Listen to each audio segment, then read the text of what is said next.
E aí, pessoal, sejam muito bem-vindos ao primeiro episódio do Bora DCcast, o seu podcast onde descobriremos como realmente as empresas utilizam inteligência artificial. Eu sou Davi Panduro e hoje temos um tema fascinante que toca a vida de cada um de nós de uma forma ou de outra: inteligência artificial aplicada à análise de crédito. Durante os últimos anos, a inteligência artificial transformou quase todos os setores da economia. E o campo da análise de crédito foi um dos mais impactados. Graças a algoritmos e ao poder do machine learning, é que hoje conseguimos avaliar o risco de crédito de uma maneira nunca antes vista, otimizando processos, diminuindo a inadimplência e cada vez mais abrindo as portas para que as pessoas tenham acesso ao crédito. Mas como que isso realmente funciona? O que está por trás dessas tecnologias? E o mais importante, como isso afeta a vida de você, eu e todos ao nosso redor? Para desvendar essas questões, hoje temos conosco dois convidados extremamente especiais que estão na linha de frente da inovação na análise de crédito aplicando inteligência artificial e que compartilharão conosco não apenas o lado técnico dessa revolução. Não, senhor. Também compartilharão suas experiências, seus desafios e suas histórias aplicando inteligência artificial. Petrônio Braga, superintendente de tecnologia na Neurotech, e Hélio Gonçalves, superintendente de Analytics na Neurotech. Neurotech, uma empresa B3 aplicando há mais de 20 anos inteligência artificial nos negócios. Queria, para começar, saber sobre vocês qual é a sua trajetória, qual é o seu percorrido para chegar até esse ponto de suas carreiras. Prazer, um grande prazer, Davi. Paulinho, meu amigo aqui pessoal. Sou padrinho até do casamento dele. Hoje eu lidero essa parte de tecnologia tanto de Big Data quanto Machine Learning da Neurotech.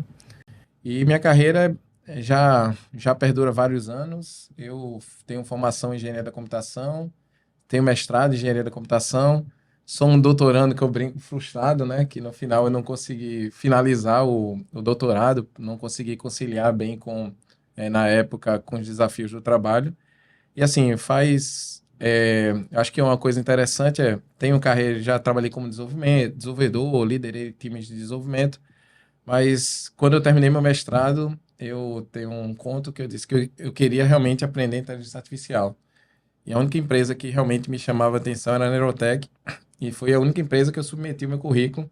E a Neurotech, você só entrava na época por indicação, tá? Você não entrava por currículo. Então eu tive que, conhecendo algumas pessoas, eu fui atrás delas e aí passei no processo de seleção. Mas eu acho que o mais importante é que realmente o que me chamou a atenção na Neurotech era que lá diziam que tinha a melhor rede neural do mundo, entendeu? Que o pessoal participava de campeonatos mundiais, na época existiam torneios e alguns deles a Neurotech ganhava. Então eu disse, eu quero realmente aprender. E foi interessante quando eu entrei na Neurotech, a primeira conversa que eu tive com o cientista-chefe, que era um dos fundadores, ele disse que não tinha nada de revolucionário na rede neural que era implementado pela Neurotech, que eu pensava que tinha algum pulo do gato, alguma coisa que fizesse realmente essa diferença.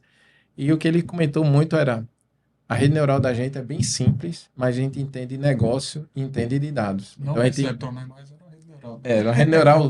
era uma rede neural com uma camada escondida. Eu não posso comentar alguns detalhes, mas nada de outro mundo, onde eu vi que era você entender negócio e em cima desse entendimento do negócio era que você realmente se preocupava com a modelagem, se preocupava com os dados. Então, desde o começo, o foco sempre foi um processo de negócio, um entendimento de negócio, uma definição de um problema e um objetivo, em cima disso a construção. Então, eu tive essa carreira e passei por diversas áreas dentro da Neurotech e hoje eu estou liderando essa parte lá que a gente chama que é a plataforma Neurolake.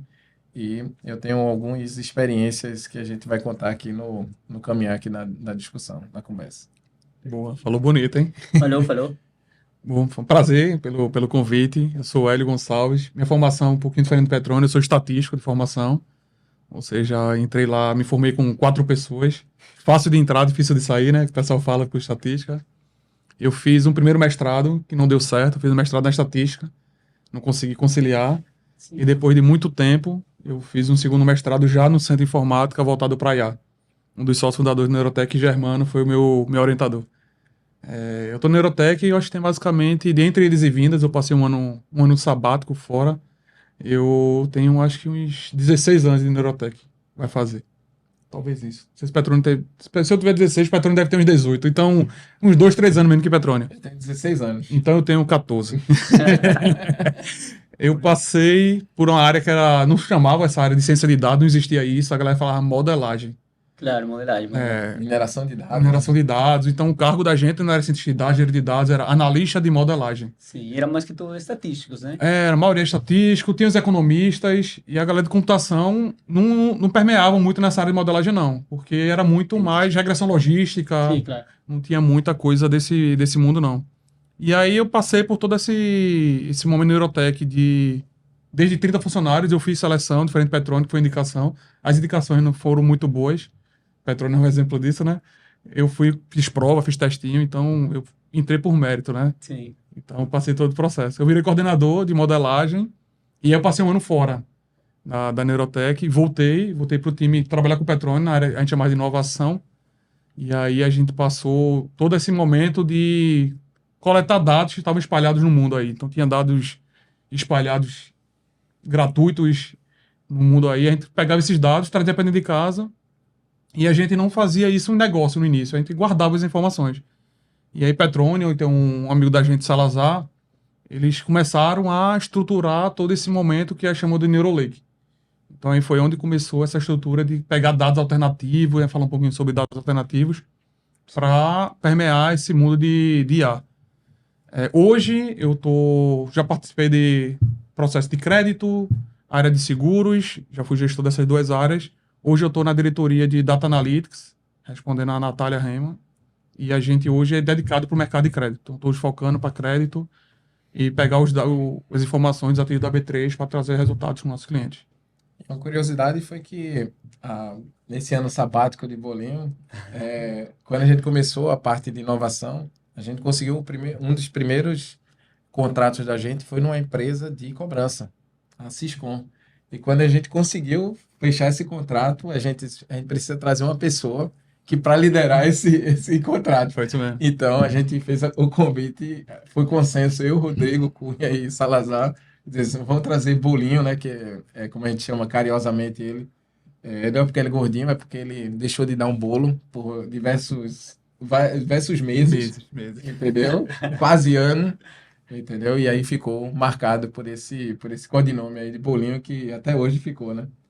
Ninguém me chama de Hélio, não. Se chamar de Hélio é porque eu fiz alguma besteira com algum cliente. É Bolinho, quando chama Hélio é que eu fiz alguma caca.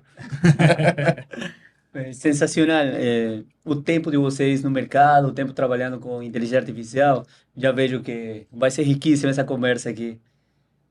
Indo para uma introdução sobre inteligência artificial na análise de crédito, vou pedir para vocês dar uma visão geral sobre inteligência artificial sendo aplicada atualmente na análise de crédito. Tipo, quais são os principais avanços que vocês têm observado? Deixa eu contextualizar um pouquinho assim, né? Para a gente chegar no momento atual do crédito, né? O crédito é uma coisa muito antiga, né? Então, a moeda no passado a gente trocava por gado, né? O gado era moeda. Então, Sim. Ao passar do tempo, alguém inventou uma moedinha e disse, isso aqui vai ser a forma de fazer negócio. Quando começou a ter esse mundo de IA, quem não falava IA no passado, me falha a memória, o nome do cidadão é Lewis. Lewis, ele era um empresário, ele foi o fundador do primeiro sistema de crédito.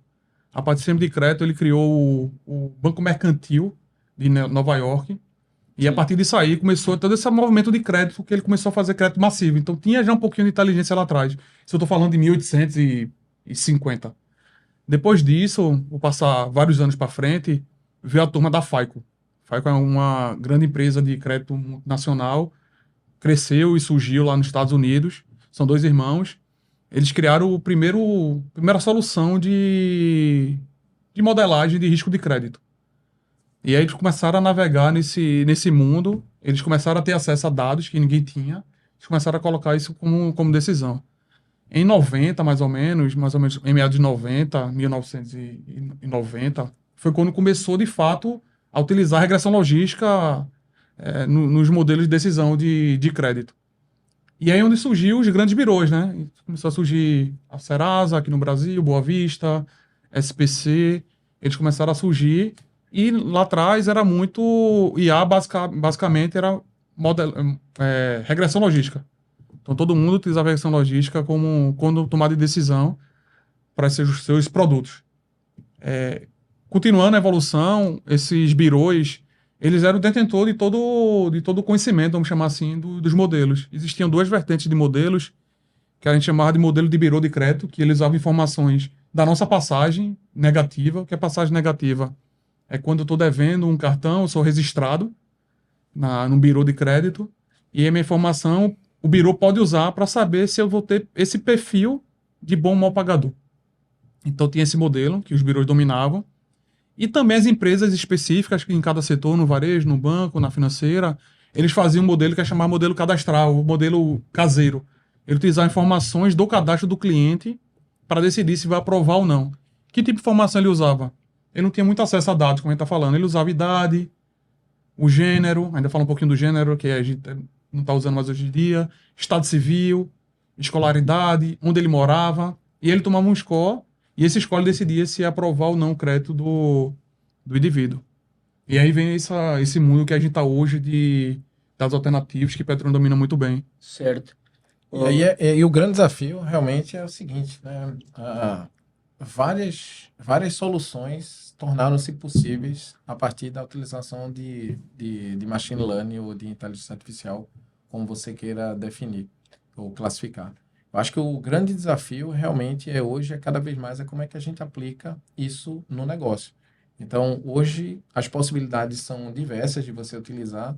Por exemplo, uma das utilizações lógico, automatização e eficiência. Todo mundo sabe que você consegue tranquilamente trabalhar muito bem esse processo, mas hoje está cada vez mais fácil você personalizar o seu público, segmentar ele de uma forma diferente e com isso você consegue criar produtos customizados ou mais adequados para aquele momento da pessoa.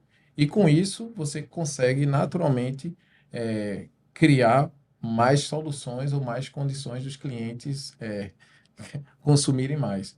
Outra coisa é fraude, tá certo? Outra detecção de fraude é outra grande área que hoje a gente sabe cada vez mais é um processo digitalizado, as compras acontecem muito no real time e é necessário realmente cada vez mais ver como ou se aquela pessoa é ela mesma e ela tem condições de honrar aquele tipo de crédito, né, que está sendo tomado. Então, tanto a fraude quanto a concessão. Então, de forma geral, tem muitas aplicações, mas hoje onde é que eu vejo mais conhecimento a turma tentando personalizar, entendendo o fluxo, né, o funil, o processo, a minha jornada de crédito. Aí, em cima disso, você consegue criar muitas soluções e conseguir engajar melhor seu cliente. Massa. Eu queria voltar a você um momentinho, simplesmente para explicar para o pessoal, porque aqui o pessoal que vai assistir a gente, que está assistindo a gente, normalmente quer saber, quer entender como a inteligência artificial se aplica na análise de crédito, mas tem alguns termos que o pessoal não conhece, né? Legal. Você mencionou virou de crédito. Virou de Virou de crédito. crédito. Birô de crédito é um órgão, né, que regulamenta todas as passagens, as transações positivas e negativas dos clientes. Eu vou falar o que é positivo e o que é negativo, né? Informações negativas, como eu falei lá atrás, são informações de histórico de inadimplência do indivíduo. De não pagamento. De não né? pagamento. Um exemplo, né? Eu tirei um cartãozinho lá, um plástico, de um varejista grande que a gente conhece aqui, e comecei a consumir esse cartão. Venho consumindo, venho pagando e venho comprando. Essa informação de eu pagar e comprar, a gente chama de informação positiva. Ou seja, eu sou positivo, eu estou usando e estou pagando. Quando uma vez que eu deixo de honrar o pagamento, ou seja, comprei e deixei de honrar, comecei a ser negativado, ou seja, eu estou com uma dívida com o cliente, essa informação vira informação negativa.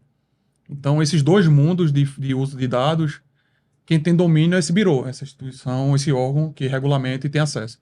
Hoje a gente tem CODE, que é um órgão que é representado pelos maiores bancos do Brasil, tem o Serasa, tem a Boa Vista e o SPC.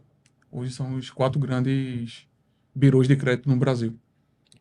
Aí quando ele fala órgão, pensa como uma empresa Sim. e que, de certa forma, ele é extremamente importante para fomentar o crédito, né? Porque, de alguma forma, fica centralizado esse cadastro ou esse registro e, com isso, as empresas têm algum tipo de informação e que, se aquela pessoa, de alguma forma, deixou de pagar algum crédito para outra determinada empresa ou se ele está pagando. Então, isso é uma importante informação para concessão de crédito, tá? Então, assim, todo mundo critica muito a questão de birôs, mas tem uma questão positiva aí para que equilibre essa questão do mercado, tá?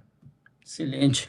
E mesmo porque quando falamos de análise de crédito, engloba muitas coisas, né? Inclusive o risco do crédito mesmo.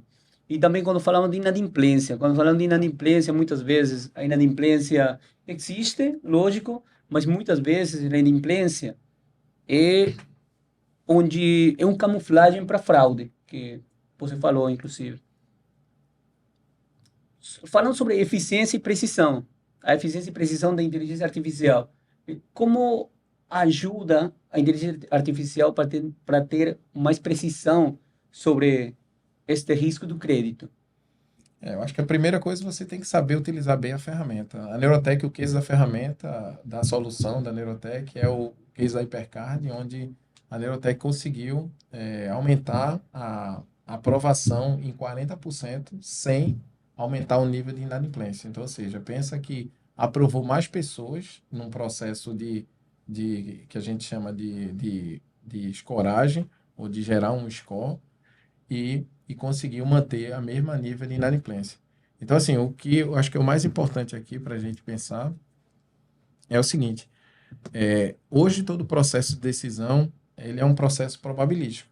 E a Machine Learning, de alguma forma, ele gera uma pontuação, e essa pontuação, ela define se ele está mais ou menos propenso a pagar ou não pagar aquele determinado crédito que foi pedido.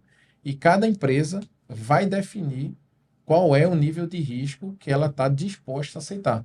Então, assim, na prática é um processo que é probabilístico e cada empresa, baseada no seu mercado, no seu momento, ela vai definir o quanto ela vai aceitar de risco e o quanto aquela decisão de risco vai acarretar, por exemplo, de um retorno financeiro. Então, a Neurotech hoje apoia nossos clientes não somente construindo soluções com dados alternativos e outras informações para realmente melhorar o processo de decisão, mas apoia muitas vezes nessa análise também de cenários de retorno financeiro para cada um dessas possibilidades de soluções que nós criamos. Tá? Tu falou um pouquinho sobre esse risco, né, crédito. A gente está falando muito na primeira camada, que é a iniciação, né? O ciclo de crédito, ele é basicamente, tentar ser bem simplório, certo, aqui. São 3 grandes momentos. O primeiro momento é conceder o crédito. Então, para eu conceder um crédito, eu preciso ter, o Petrônio falou aqui, as melhores soluções de score para definir se esse cliente é elegível ou não a estar dentro da minha carteira. Uma vez que eu concedo o crédito na iniciação, nada justifica, ou não sei se a palavra é essa, mas mesmo eu dando crédito para você, aprovando você, eu tenho que ser justo, não justo para você merecimento, mas justo para o seu bolso do limite que vai ser tomado. Porque não adianta eu chegar e dar um limite para Petrônio de 50 mil reais, ele vai adorar.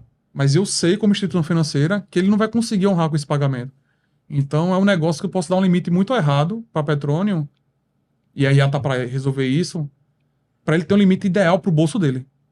Depois que eu passo esse momento, que aí iniciei o crédito, dei o crédito dele, aprovei, deu o limite, eu vou fazer a manutenção do crédito.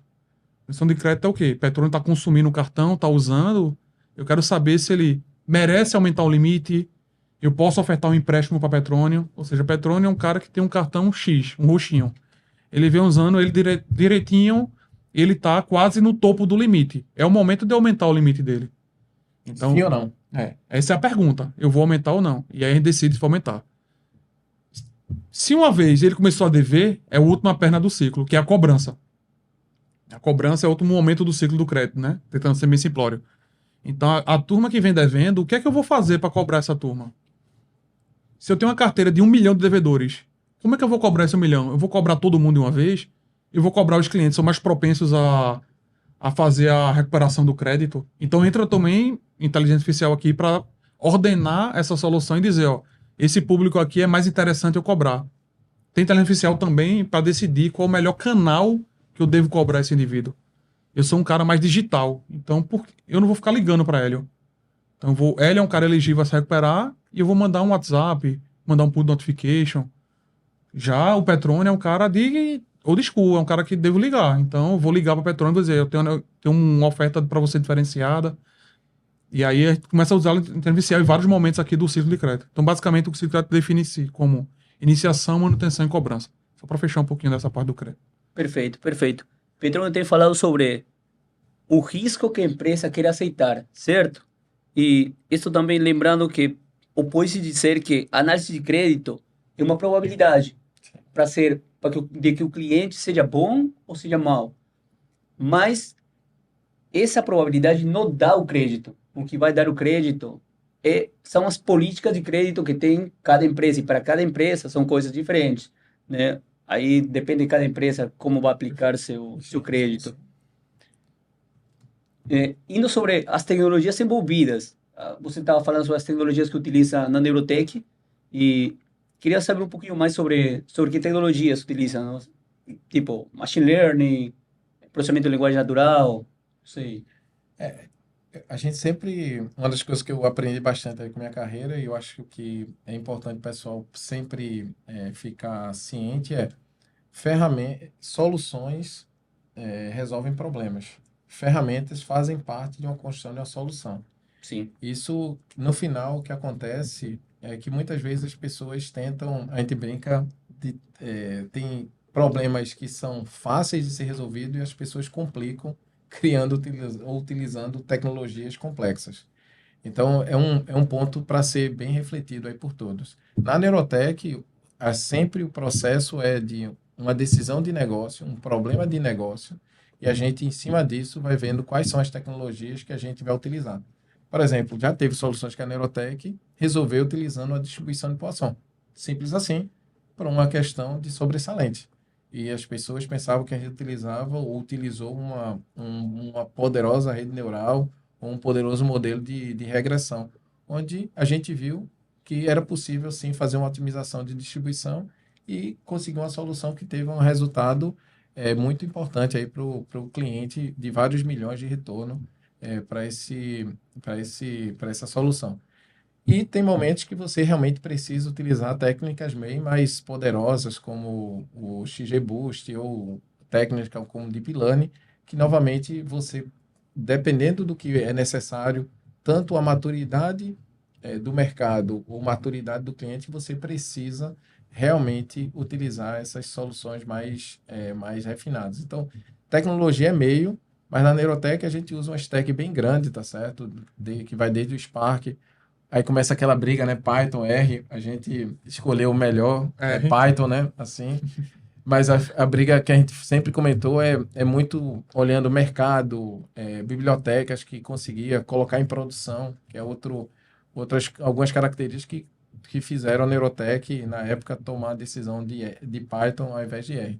Mas eu acho que o mais importante cuida que a galera da academia se revolta, viu? Não, mas é interessante porque é o seguinte, Eu não sou da academia não, mas me revolto também. Bolinho, aqui é interessante que Bolinho, por exemplo, muitas das soluções que ele constrói dentro da Neurotech, ele faz o código em R, manda por e-mail lá para o time e o time reescreve isso em Python para botar em produção. O cara é raiz. Não, acho que o mais importante é, como a gente comenta, né? Você se sentir bem na sua stack de soluções ou de ferramentas. Em cima disso, você criar algum resultado. Então, por exemplo, o nível de programação de Bolinho, ele já diz assim, não olhe minha programação, o importante é o resultado. E a gente, na prática, tem pessoas que conseguem otimizar aquele código para que seja possível mantê-lo. Porque o código de bolinho é inelegível. Não, eu E ele tenho sócio até, agora. e até ele, depois de 5 dias, eu acho que ele não entende mais, tá? Eu programo para o momento. E agora tem um amigo meu, o ChatGPT, o cara me ajuda pra caramba. Não. Meu amigo íntimo de modelagem. Tem o 4.0 também, muito importante. Perfeito. E você falava sobre as ferramentas, né? Qual ferramenta utilizar e tal, mas lembrando que é muito importante para qualquer modelagem, é muito importante ter dados bons, porque senão é lixo que entra, lixo que sai, né?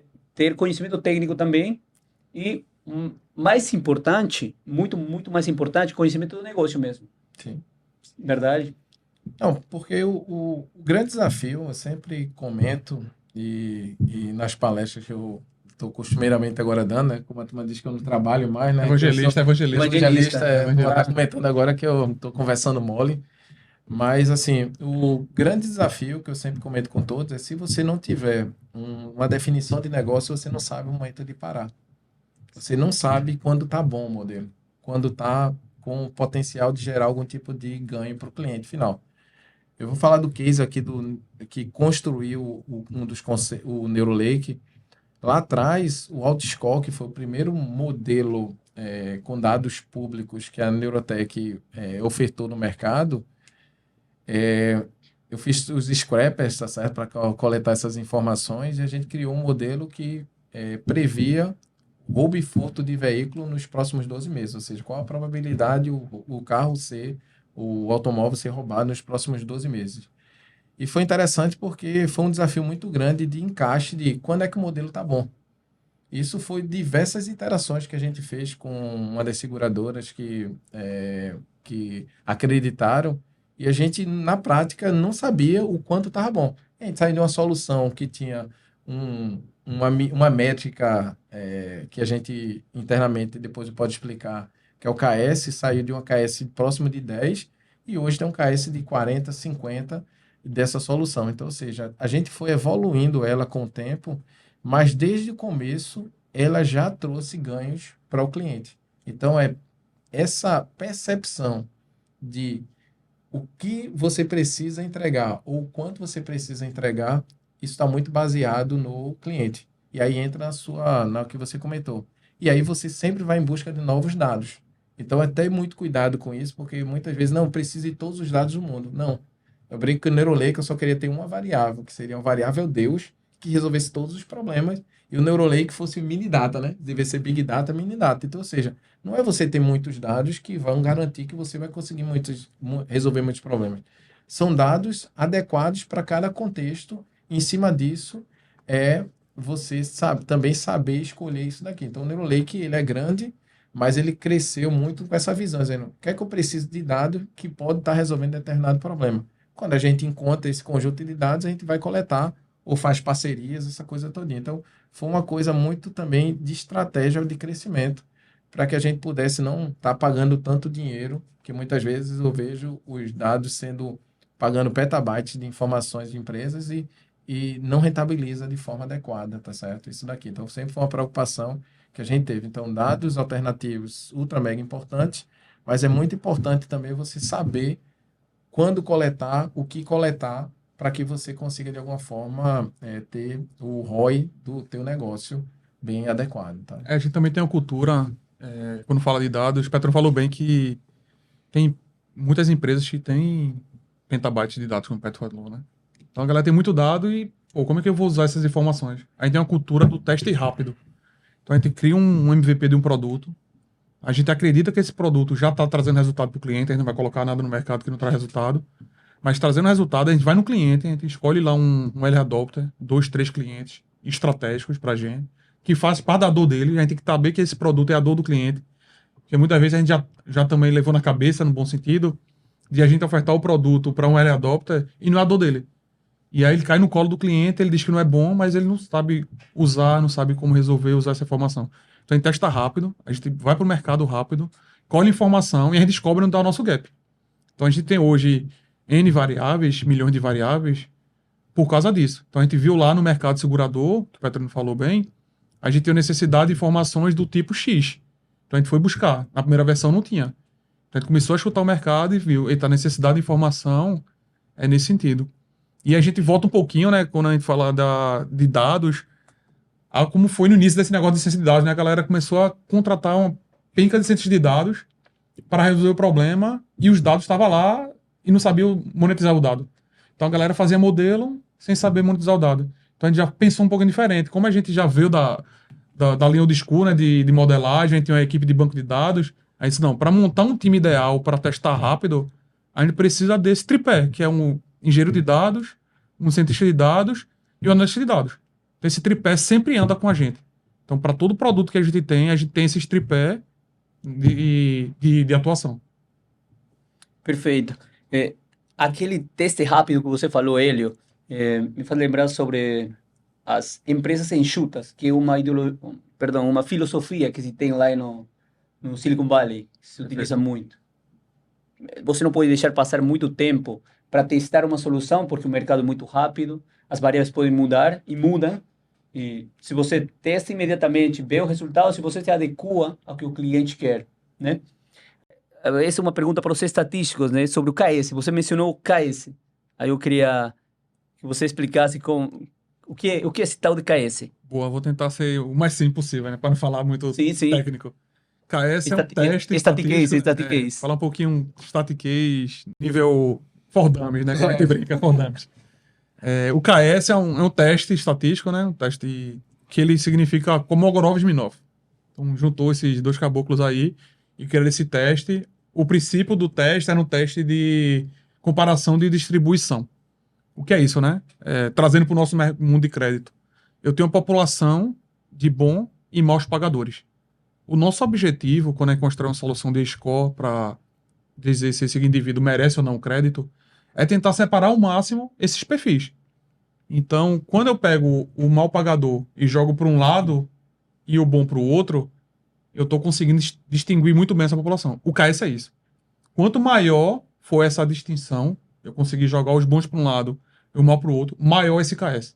Quanto menor, o que é que está dizendo? Eu estou dizendo que eu não estou conseguindo, meu modelo não está conseguindo distinguir o bom do mal pagador, e eles são iguais. Então a gente sempre busca um KS dos sonhos, que é o KS numa escala de 0 a 1, 1. Sim. Na realidade, nunca acontece isso, né? Porque a gente não consegue ter isso. Se acontecer, deu overfit. Deu errado, deu overfit. Ou eu tá com a posterior. Tá com a posterior, exato. Então, KS é isso. É uma métrica de distribuição que eu quero ao máximo separar essas duas distribuições. Certo. Mas aí eu tenho duas distribuições, bons e mal. Então, se eu tenho duas distribuições, quer dizer que essas duas distribuições avançam e tenho vários KS no caminho. Isso. Então, vários KS. com qual KS eu fico? A gente pega geralmente o máximo KS. O máximo KS. E aqui é interessante. Não, o máximo KS é o que a gente analisa o modelo. A gente diz que está ok o modelo, Isso. mas operacionalmente não é o KS máximo que geralmente as empresas tomam decisão. Verdade. Por exemplo, Petrino, foi bem interessante, porque vamos pegar um exemplo aqui de uma distribuição de score, né? Um score variando de 0 a 1000. O máximo KS vai estar no score 800. Então, se eu quero ter a maior descrição do bom e do mal, eu tenho que tomar decisão no 800. Só que quando eu vejo no 800, se eu digo acima de 800 eu aprovo e abaixo de 800 eu reprovo, eu posso estar aprovando pouquíssimas pessoas e vai ser muito ruim para minha empresa. Então, ele vai mexer nesse threshold. Ele vai descer para o ponto de corte de 300. O KS dele máximo está aqui, mas a decisão dele está aqui, de ponto de corte. Então, essa métrica do KS é muito mais para a gente saber a performance global do modelo do que a decisão final de tomar decisão, se vou aprovar ou não o crédito. Porque a decisão final depende do cliente, depende do momento, depende, por exemplo, da segmentação que ele quiser fazer. Por exemplo, eu posso ter públicos diferentes e para cada público ele toma uma decisão em pontos de corte diferentes, porque tem estratégias diferentes. Então, ou seja, no final é uma métrica técnica que a gente olha, mas o mais importante é entender o momento do cliente. Por isso que muitos dos produtos a gente avalia vários cenários, entrega para o cliente vários cenários de corte para ver se é possibilidade de retorno.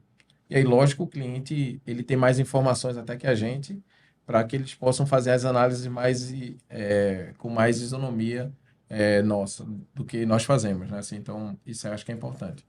Mas o grande desafio é realmente, como a gente sempre comenta, como é que a gente coloca ou operacionaliza isso ou constrói essa cultura que as empresas podem tomar decisão baseada em probabilidade.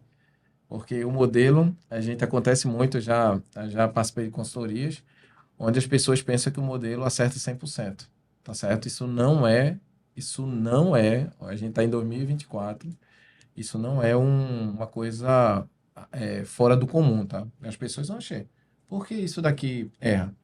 Por que a gente está discutindo esse tipo de coisa?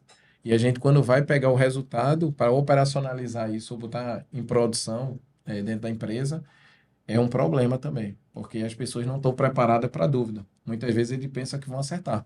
Então, sempre o modelo real, sempre vai ter ele acerta mais positivamente, mais negativamente, e vai ter uma zona de confusão aqui no meio, e que aqui, nessa zona de confusão, geralmente as empresas utilizam até uma análise manual, ou uma análise mais diferenciada, porque o modelo não conseguiu discriminar tão bem para o nível de risco que ele quer. Esse é o grande ponto. O nível de risco que ele quer, ele não aceita aquela decisão e ele precisa fazer uma segunda análise.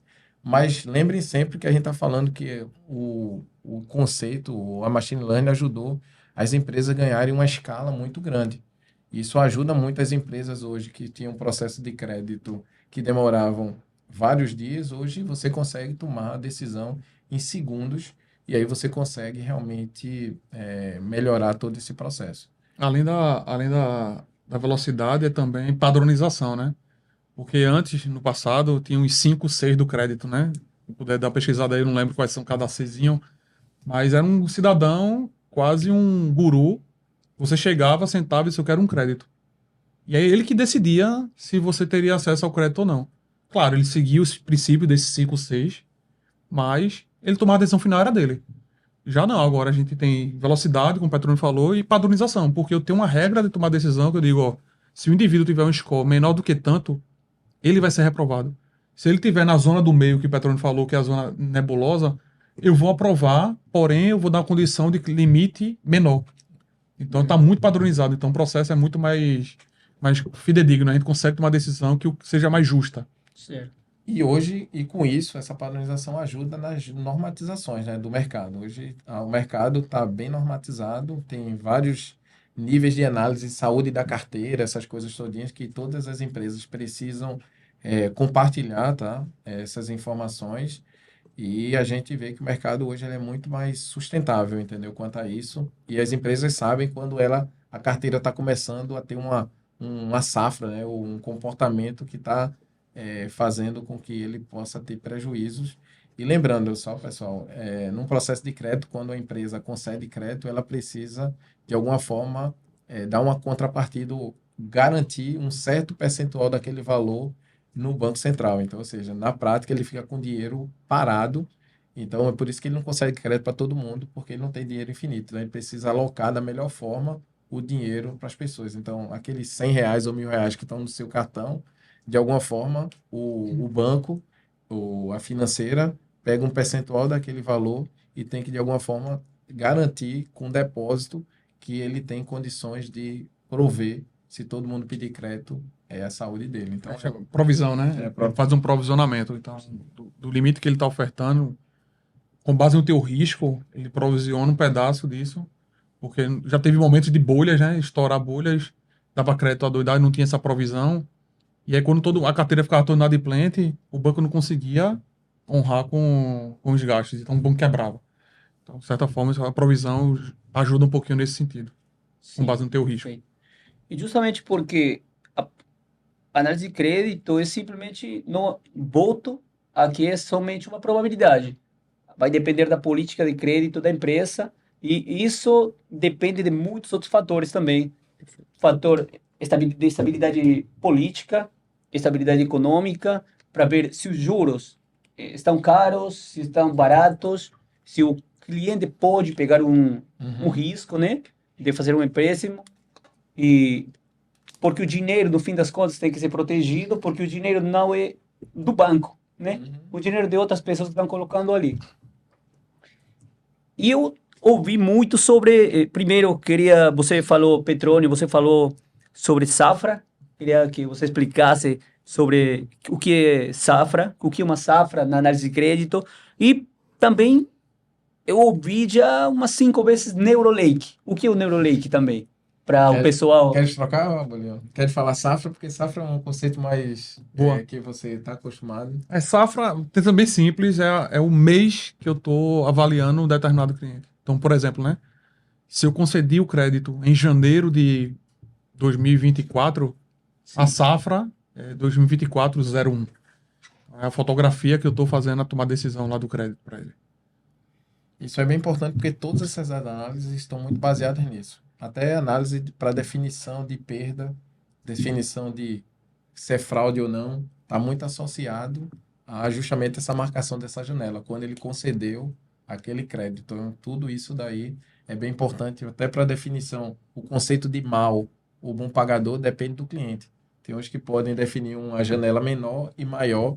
Então, esse conceito da marcação de quando o cliente entrou é bem importante para que ele possa estar medindo como é que a saúde da sua carteira tá sendo acompanhada. E aí eu acho que é bem também importante, porque aí com isso eles analisam, eles guardam isso, quais foram as políticas, o que é que eles fizeram em determinados momentos. Então, toda a empresa acaba registrando, ó, né? Nesse momento, nesse mês, a gente aplicou uma mudança de regra, de política, ou a gente mudou uma regra de score, a gente fez isso. Então, eles acompanham também essas mudanças de comportamento com as mudanças também, ou com as atuações que eles fizeram, que possam ou que podem impactar aquele determinado métrica, né? Aquela determinada Pegando o métrica. gancho com o Petron aí, o Petron falou que as empresas vão guardando lá o que aconteceu na safra. Sim. Então, em janeiro de 24, o que aconteceu com minha carteira. Aí, um grande indicador é a inadimplência, né? Vamos tentar simplificar aqui. E a inadimplência, o que é definido na inadimplência, né? É uma métrica que o cara vai dizer, uma taxa, no final das contas, varia de 0 a 100%. Vou dizer o quanto a minha carteira tem de saúde. Então, se eu tenho inadimplência de 20%, 20% dos meus clientes não estão pagando o crédito humor. Mas o que define essa inadimplência, né? O Petrone falou bem, né? A gente define o bom e o mau pagador. Basicamente, a gente tem dois grandes conceitos. Vou tentar ser bem simples também aqui. A gente tem o conceito de ever e over. O que é o conceito de ever e over? Eu olho na safra que eu falei lá, janeiro, e eu vejo para frente. Se em algum momento ele atrasou o cartão de crédito, é o conceito do ever, eu chamo ele de mau cliente. Então, se em algum momento para frente ele atrasou, ele é mau cliente. O over não. Eu vou no final do fechamento que eu defini, eu digo se ele é bom ou mal. Ou seja, ele pode ter sido mau cliente a vida toda dele, mas no fechamento que eu defini, ele tá com crédito pago, ele é um bom cliente. Então, até esses conceitozinhos também é bem importante ser bem definido para dimensionar a carteira. Geralmente o mercado trabalha nesse conceito de ever e over, né? Sim, e também temos, para aquelas pessoas que fazem modelagem, né? Temos, normalmente, medições de mais de 30 dias, quanto tempo tem de atraso o cara? Mais de 30 dias, mais de 45, mais de 60. Aí vai depender da política de crédito da empresa, né? Isso. E porque também vemos o comportamento que muitas vezes muda. Por exemplo, estamos no mês 1. Esse cara ainda não tem um atraso de 30 dias, então ele não vai entrar nesse mês. Próximo mês, possivelmente ele entre. Seguinte mês, talvez ele faça uma renegociação e ele não vai entrar. Mas seguinte mês, ele já não pagou essa renegociação, ele vai entrar novamente. Essas variáveis também temos que analisar, Perfeito. né? E agora sobre Neuralake.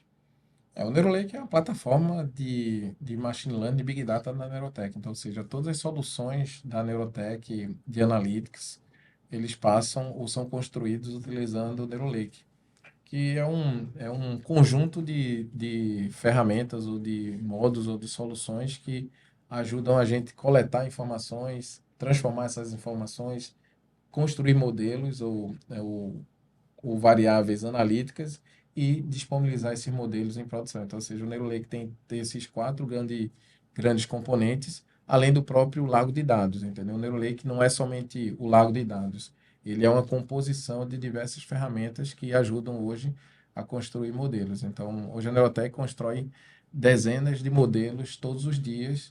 A produtividade, a gente consegue construir modelos de 1 a 5 dias, hoje é a média da construção de modelos, e hoje a Neurotech acaba estando na vanguarda desse processo. Então, hoje um cientista de dados constrói um modelo na plataforma e não precisa se preocupar em disponibilizar isso em produção.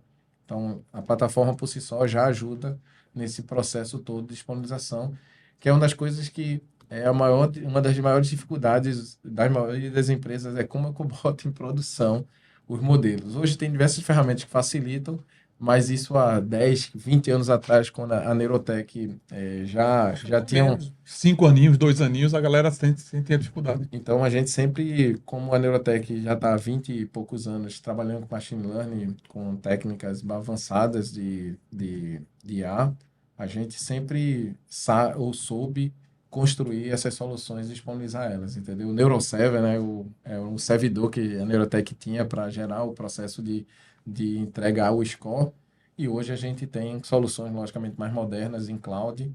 Hoje a gente usa a cloud da AWS para disponibilizar essas soluções num tempo muito rápido e num nível de segurança também muito alto. Então, assim, a gente construiu essa plataforma, e ela é uma plataforma que continuamente está evoluindo, tá? E ela evolui com os problemas. E uma das coisas que hoje a gente está evoluindo muito é com a questão de LLM, né? LLM é a do momento, né? O ChatGPT. E a gente tem várias soluções já sendo desenvolvidas e produtizadas, sendo avaliadas por clientes. E a expectativa da Neurotech até o final do ano tem uns 10 produtos utilizando LLM, isso já no mercado. Então, assim, a gente realmente está bem voraz com essa tecnologia, vendo o potencial de várias coisas, várias melhorias nos nossos produtos serem impactados. O Bolinho até comentou lembra quando a gente está falando de cobrança, na esteira de cobrança, existe um processo de você definir a priorização de quem você vai cobrar, ou quem tem mais chance. Você tem a definição de canais, né? Ou como é que eu vou contactar essa pessoa. E a Neurotech está gerando, que é o Calling, uma ferramenta que entrega com a melhor forma de mensagem para determinado público.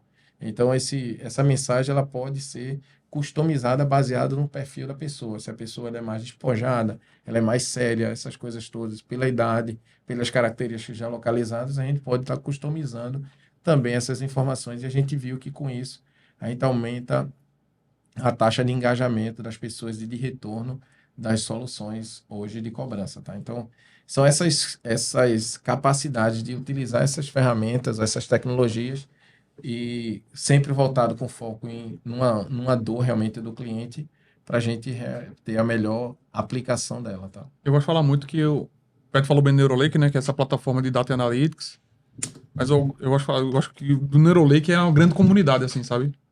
Então, por trás de um princípio final é essa plataforma de Data Analytics, mas por ser uma comunidade, todo mundo está engajado dentro dela e quer entregar alguma feature importante.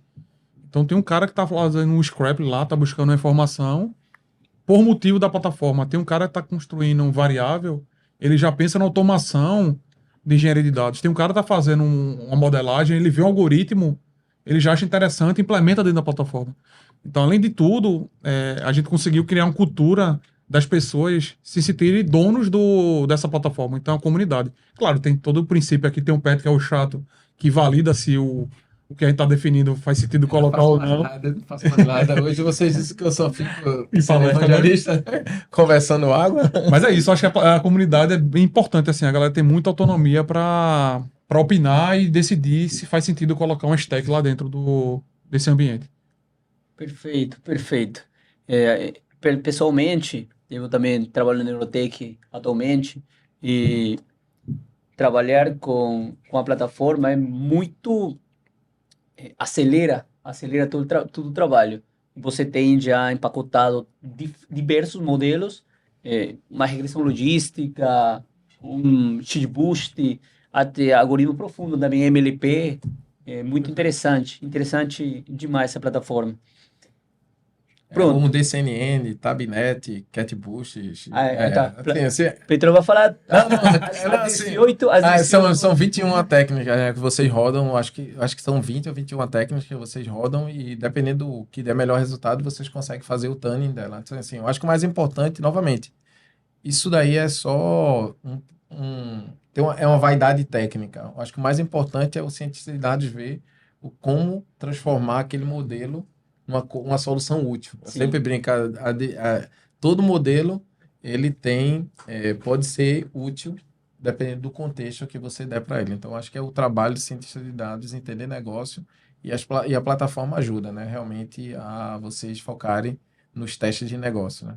E dentro daquelas 21 técnicas que você falou, não somente você fica com elas, você faz o tuning também Sim, sim. delas e tem a possibilidade de você fazer o stacking, Sim. a combinação de Isso. diferentes modelos. Aí você diz, beleza, eu tenho um bom resultado com esse modelo e tenho um bom resultado também com esse modelo em diferentes métricas. Sim, sim. Então, se eu combino, tenho uma melhor saída. Agora, Lembra sempre que é o seguinte, isso é um trade-off, né? Sim. Também isso você perde, você com toda certeza vai perder explicabilidade, que é um dos pontos que também é importante o cientista de dados ter cuidados, tá certo? Ou seja, não é só performance que importa. Às vezes você pode até ter uma performance pior no modelo, mas ele tem uma estabilidade melhor em produção. Isso verdade. daí é uma coisa importante que você sempre tem que avaliar como trade-off. Nem sempre a melhor performance é o que vai dar melhor condições de o cliente ganhar dinheiro, tá certo? Ou seja, Isso. você tem que dar boa performance, ou a melhor performance possível, com boa estabilidade e com uma explicabilidade, porque se você precisar dar para o cliente por que chegou nesse score, Certo. você precisa dar essa confiança para ele que as coisas não são tão caixa preta quanto a galera comenta, tá? Exatamente. Estamos falando desde o ponto de vista de cientistas de dados, analistas de dados, pessoas um pouco mais técnicas, vai se interessar normalmente por fazer um modelo, desenvolver um modelo e qual é a métrica que tenho. Mas lembrando, galera, que estamos trabalhando com pessoas, negócios estão feitos por pessoas, e a pessoa quer ter um retorno. Isso. Eu não fui aceito nesse crédito. Por quê? E é responsabilidade da empresa dar um feedback, um retorno sobre o que está acontecendo realmente, né? E esse é o desafio da gente e é uma alegria para a gente. A gente sempre comenta como é que a gente aumenta hoje a taxa de aprovação das empresas, ajuda a melhorar essa taxa de aprovação sem aumentar o risco, né, da cliente. Então, acho que é sempre o desafio quando o pessoal está fazendo modelos, como é que a gente encontra uma nova variável, como é que a gente pode explorar uma melhor técnica para conseguir realmente fazer isso, para que o crédito seja muito mais democrático, né? Então, ou seja, é um desafio, acho que de todo o mercado, de certa forma, quer isso, e a gente da Neurotech e as empresas que utilizam machine learning é um dos desejos nossos, né? Deixar a coisa mais equilibrada, equinânime, né? Com isonomia, com igualdade, e dar condições para que as pessoas tenham crédito, e crédito é o que movimenta a economia, né? Verdade. Eu estou indo justamente para esse ponto agora, porque já falamos tem uma probabilidade, dou crédito ou não dou crédito. Vou ver se esse cliente pode tem uma tendência a ser um bom pagador ou não bom pagador. Mas bom pagador normalmente tem um emprego bom, mora em uma... Eu vou dar um exemplo agora. No Peru, eu sou do Peru, no Peru o crédito, ele é muito difícil. Lá as pessoas, é dificilmente ter um carro. Para ter um carro, a pessoa deve ter finalizado a faculdade, ser um profissional, depois de ser um profissional, entrou para o trabalho, 10 anos de trabalho, pelo menos. Para quê? Para ele ter a metade do custo total, do preço total do carro, pagar e pedir o restante em financiamento. Então, é impossível você ver que alguém pegue um carro com zero de entrada, por exemplo. E indo a esse ponto, eu queria conhecer de vocês qual é a sua opinião a respeito de... Eu dou crédito para uma pessoa, mas essa pessoa já tem recursos financeiros. Mas e aquela galera desatendida pelo setor financeiro? Aquela galera um pouco que não tem muitos recursos. Como as empresas têm inserido eles dentro desse jogo? Eu Como vejo, a inteligência artificial ajuda para que essa galera esteja dentro do jogo financeiro também? quando eu falo um pouquinho mais do lado, não do negócio, né? Mais técnico aqui. Esses dados alternativos ajudam muito a ter essa visão, né? Porque, voltando no início do nosso papo, os birôs, ele tem informações da movimentação financeira do brasileiro lá. Então, ele tem informações positivas e negativas. E quem não tem acesso a esse crédito, que é um cara desbancarizado, Isso. o birô fica cego, né, nessa informação. E aí o dado alternativo traz muito pouquinho disso. Então, se ele é um autônomo, eu consigo achar ele como um scrap, eu achei informação que ele é autônomo e ele tem uma empresa do porte X. Será que essa informação não ajuda a dar o crédito para ele? Se eu sei que ele é um indivíduo que está no programa social do governo e ele recebe um auxílio de R$ 1.000 por mês, será que eu não posso dar um crédito para ele conservador? Aí o segredo é esse. A gente não pode também, inicialmente, dar um crédito muito grande, porque eu não conheço essa população. No passado, eu não dava crédito para essa turma, então eu preciso ser conservador. Então eu vou no conservadorismo, dou um crédito, porém, em vez de dar o limite de R$ 1.000, que é o padrão, eu vou dar o limite de 200. Se ele começar a honrar, eu aumento o limite dele. Então, um pouquinho de dado alternativo e estratégia é importante. Uma vez que, lembra que o Pedro falou lá atrás, né? Eu tenho que provisionar essa grana. E no final das contas, o bom pagador, ele financia o mau pagador. Certo. Essa é a mensagem. Se um cara tá pagando lá um ano e pagando R$ 2.000 todo mês, esse 2.000 financia quantos maus pagadores? Então tem que colocar na balança. Se um indivíduo tem uma taxa de inadimplência, uma probabilidade de inadimplência de 20%, se ele tem um limite de 1.000, ele vai ter R$ 200 de risco de inadimplência. Então, um bom pagador de 2.000 está sustentando 10 indivíduos de R$ 200. Então, essa conta também tem que ser feita. Por isso que tem todo esse giro por trás, né, de estrutura. E esse sempre foi um dos objetivos do NeuroLake, né? Que a gente acredita muito na questão de dados alternativos como sendo uma possibilidade, uma das alternativas, não é única, de você democratizar o crédito, tá? Lógico que tem uma análise financeira, sempre o que o Bolinho está comentando aqui, tem que ser verdade, o dinheiro não nasce em árvore, essa coisa toda, ele precisa realmente provisionar e fazer uma definição financeira, cada uma dessas empresas, mas eu acho que o maior objetivo nosso é, utilizando dados alternativos, hoje a Neurotech, com toda certeza a gente pode dizer isso, tem ajudado o mercado a melhorar esse processo de decisão e ajudar cada vez mais pessoas a melhorar suas condições, entendeu? Comprar uma geladeira, como a gente comenta, comprar realmente utensílios básicos, né, que no final deem para ele uma qualidade de vida, uma condição de vida melhor. Isso daí é uma das coisas que a gente sempre comenta internamente, que é o nosso propósito, né? Tem que ser bem forte, não é só gerar lucro, ajudar sim quem está provisionando essa questão financeira, mas também dá para as pessoas condições de elas serem avaliadas não somente por onde ela mora. Esse é o ponto. É uma coisa, por exemplo, que o Outscore foi a célula máter, como a gente brinca disso daqui, que era as pessoas hoje que têm menor idade, que têm, são mais novos, e do sexo feminino, tinha penalizações sobre essa questão, muitas vezes, do seguro. E a gente mostra hoje que, na prática, o seguro de roubo e furto não está associado a isso. Está associado a muito mais a uma questão de geolocalização, de oportunidade, do que essas coisas. Então, a gente hoje construiu um modelo, ou construiu uma solução que hoje, de alguma forma, coopera, é um componente de um processo de precificação, e a gente sabe que com isso, várias pessoas conseguem hoje, ou têm condições de pagar um seguro de carro. Então, é só um exemplo aí para vocês, para dar que é importante para a pessoa olhar de uma forma diferente de como a gente pode trazer informações novas, que às vezes não estão naquele conjunto de variáveis, para que o cientista de dados consiga, de alguma forma, criar essa democratização do crédito. Tá? O Petro falou bem aí, né, nesse case de roubo e furto, ou sinistralidade, a dinâmica do carro, onde ele percorre, onde ele reside, é muito importante na precificação, por exemplo.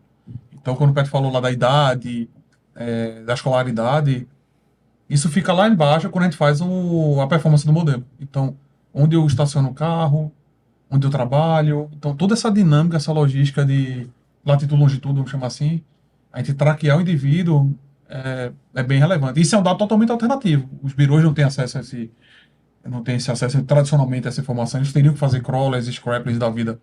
Não é o dado positivo e negativo que vai trazer essa dinâmica. Então, um pouquinho do que a gente está dando, né? Então, um indivíduo que no passado, eu e Petrônio poderia ser igualmente na informação positiva e negativa, a gente teria o score igual. Mas Petrônio é um cara que roda pra caramba com o carro. Eu sou um cara que faço home office, fico lá em casa. Quando eu coloco essas duas variáveis no modelo, Petrônio vai para um risco altíssimo e eu vou para um risco baixíssimo. Minha precificação vai cair e a Petrônio vai subir. Na média, a Petrônio vai pagar 3 mil, eu vou pagar 1.000. Na média, 2 mil para os dois. No passado seria 2 mil para ele, 2 mil para mim. Então a gente conseguiu ser mais justo e dar acesso a mim, que eu não teria eu não pagaria um seguro, porque eu achava muito caro. Quando baixou, eu disse, pô, vale a pena eu pagar, mesmo eu ficando em casa, porque naquele dia que eu vou sair no final de semana, eu tô garantido que se acontecer alguma coisa comigo, eu tô com o meu seguro do lado. Perfeito. E inteligência artificial tem esses modelos de inteligência artificial têm ajudado muito as empresas a tomar decisões mais ousadas também, né? Dependendo da estratégia que você falou e sabendo que o pessoal de mais baixa renda, digamos assim, eles eles querem fazer parte do sistema financeiro. Sempre eles E são bons pagadores, né? estavam famintos para fazer parte desse sistema financeiro. E tanto é assim que existe os agiotas, né? Com juros gigantescos. Então, quando entram as empresas financeiras, trazem essa população para dentro, eles saem ganhando muito mais, porque o pessoal é bom pagador. O, o pobre é bom pagador. Eu tenho muita experiência com pessoas que eu vi que vendem na esquina algum produto e o, o capital de giro deles é de R$ 100. R$ 100 para levantar um negócio. Então vem alguém, dá um empréstimo de R$ 100 e eles têm que devolver 120. Ah, não, pô, é somente R$ 20. Só que eles não estão olhando por desconhecimento também, não estão olhando que R$ 20 é muita taxa acima Isso. sobre as custas deles, né? O segredo aqui não é nem dar o crédito, é saber precificar o crédito. Exatamente. Porque Boa. como a maioria dos brasileiros, como geral, né, sendo um extremista aqui, a educação financeira não é um negócio que a gente vê na escola, a gente não está acostumado com isso. Então, se eu dou um crédito muito alto para aquela pessoa, algum momento ele vai se apertar, ele vai achar que aquilo faz parte da renda dele e vai usar. E aí ele tem a intenção de pagar, mas ele não consegue, ele tá sufocado. Sim. Então, se eu dou o crédito certo, é o segredo. Não é eu liberar o cartão. O cartão geralmente ele vai ser liberado porque a gente tá falando um pouquinho de acesso a dados, mas eu precificar certo esse indivíduo que é o segredo. Então, limite, ou o empréstimo que eu quero ofertar, a parcela ideal, a taxa que eu quero definir tem que estar muito bem ajustada para esse cara conseguir honrar com o crédito que ele está tomando. Sim. E assim, e aí novamente naquela linha de cada vez mais você ter as informações a seu favor, a gente, por exemplo, já construiu modelos, por exemplo, de empregabilidade.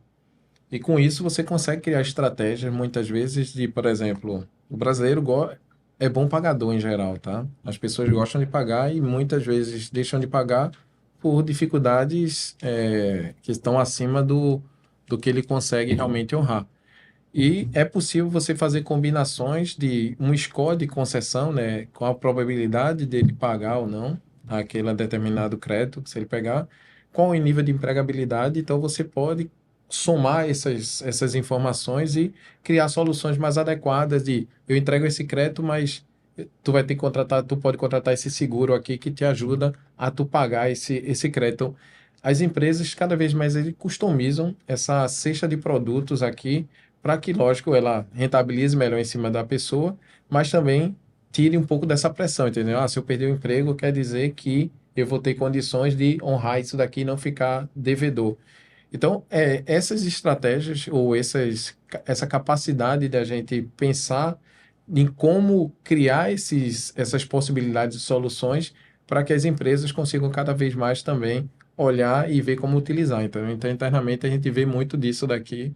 E é parte criativa também que a Neurotech faz, né? Como é que a gente consegue pensar diferente, não olhar um score de crédito E sim olhar não só esse score de crédito, mas olhar, por exemplo, essa pessoa tem um score de crédito baixo, mas, por exemplo, as pessoas que ele se relaciona, as pessoas da família dela, quem são, né? Quem são as pessoas que, de certa forma?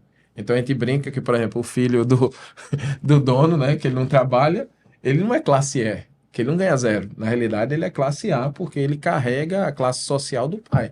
Então essas coisas também são importantes para a gente poder carregar. Não somente olhar, às vezes, o indivíduo, mas olhar o conjunto de pessoas que, por exemplo, moram junto com ela.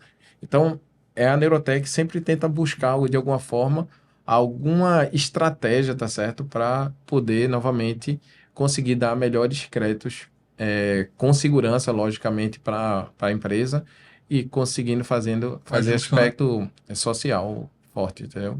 Sim. Falando um pouquinho sobre o segmento que já está negativado, que chegou a estar negativado, como você dizia, o brasileiro é bom pagador. Mas quando a pessoa está negativada, e que são umas das soluções das empresas negativar a pessoa, por quê? Porque ninguém gosta de estar negativado. O brasileiro é bom pagador e não gosta de estar negativado. Mas também as abordagens que as empresas utilizam para chegar ao pagador tem que ser estratégicas, porque não pode ser invasiva.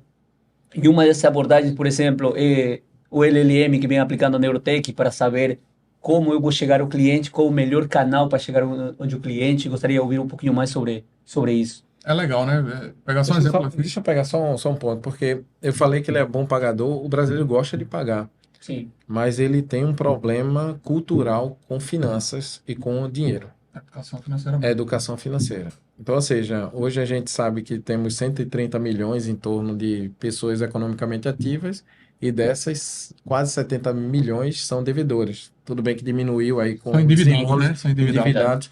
Então, assim, eu acho que é importante, as pessoas querem pagar, mas muitas das vezes a dinâmica da vida delas, ou esse conhecimento, ou falta de conhecimento financeiro, acaba elas atropelando. Então, assim, só uma observação que eu acho que é importante para o pessoal depois dizer, mas o Brasil tem um nível de endividamento muito alto, como é que ele é um bom pagador? As pessoas querem pagar, mas muitas vezes as dívidas também têm questões dos juros serem altos e com o passar do tempo elas não conseguem realmente pagar. Então, essa daí também é uma oportunidade para a gente ajudar o mercado a se estabilizar nisso, né? Tem dois conceitos, né? Tem o endividado, que é o indivíduo. Eu sou endividado, por exemplo, que eu uso meu cartão no rotativo e eu parcelo. Eu estou endividado. Mas eu não sou inadimplente, né? Eu não sou sim, devedor. Então, o que acontece, o Petrônio falou bem, quando o indivíduo não tem educação financeira, ele fica tão endividado que chega um momento que estoura o bolso dele. Então, na estratégia que eu falei lá atrás, é eu precificar bem esse indivíduo para ele não ficar muito endividado, é o diferencial. Aí, pegando o gancho lá, tu falou da turma que tá negativada, né? Foi negativado, tá devendo, o que é que eu vou fazer, né? Aí, Petrônio falou bem lá atrás, quando eu voltei para Neurotech, há 8 anos atrás, 6 anos atrás, enfim, a gente atendia uma assessoria de cobrança, né? E para botar na mesma página aqui, como é que a gente faz produtos olhando o negócio. Eu passei uma boa jornada dentro dessa assessoria de cobrança, sentado do lado da menina do call center, escutando a forma que ela negociava. Será que eu, 30 e poucos anos, quem tem que me atender é uma pessoa de 30 e poucos anos, é um idoso ou um jovem? Será que é essa forma? O horário é importante. Então, tudo isso a gente foi escutando. Para quê? Para depois de 8 anos, tem LLM agora, a gente coloca essas informações como entrada. Não preciso mais agora, de certa forma, ser meio extremista aqui, Petro, que a gente estava conversando sobre isso nos corredores. LLM não é o oráculo, vai resolver tudo, não. Tem que ter um prompt bem feito, tem que entender bem o negócio. Enfim, a gente coloca essas informações agora e o LLM vai trabalhar e vai mostrar que, para um jovem da periferia, que é isso, isso e isso, a melhor forma de se comunicar com ele é de tal jeito. O LLM vem para isso. Mas antes disso, eu participei sentei com a menina da call center, escutei ela, conversei com o gerente de planejamento para dizer como é que ele geralmente ele cobra. Então, toda essa dinâmica a gente tem que entender para depois construir as soluções. perfeito. E falando um pouco sobre as preocupações éticas significativas, como vem o avanço, porque inicialmente existiram muitos problemas com a ética da inteligência artificial, né? E como vem esse avanço agora?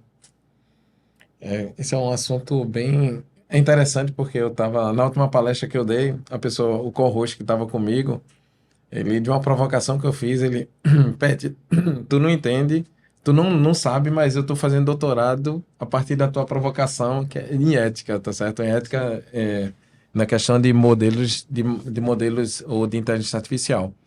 É uma área que tende a realmente ganhar muita notoriedade, muita discussão, mas o que eu comentei lá até, hoje as discussões são muito superficiais, tá certo? E são muito apaixonadas. Então, eu comentei até, tinha uma advogada no meio, eu disse, olha, o modelo tem viés. Todo modelo ou toda solução de inteligência artificial tem viés. É preconceituoso, né? No sentido da essência da palavra, né? Preconceito. É preconceito. Por quê? Ela está baseada em dados que têm viés, que quem coletou são pessoas que têm viés. Sim. Então, não existe como um modelo não ter viés.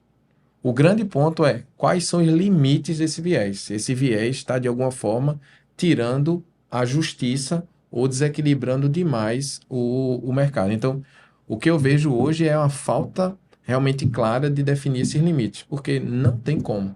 Até brinquei, por exemplo, conversei lá, que fiz uma pergunta, veio uma pergunta do público, e a turma perguntou sobre essa questão, por exemplo, de reconhecimento facial Sim. com pessoas negras. E eu disse que o Brasil hoje sempre associa preconceito, às vezes, antes de ver erro. Existe uma coisa chamada erro ao invés de preconceito. Acho que a gente sempre tem essas discussões porque o Brasil é um país preconceituoso, sabemos disso, mas nem sempre o erro é um preconceito. É um erro.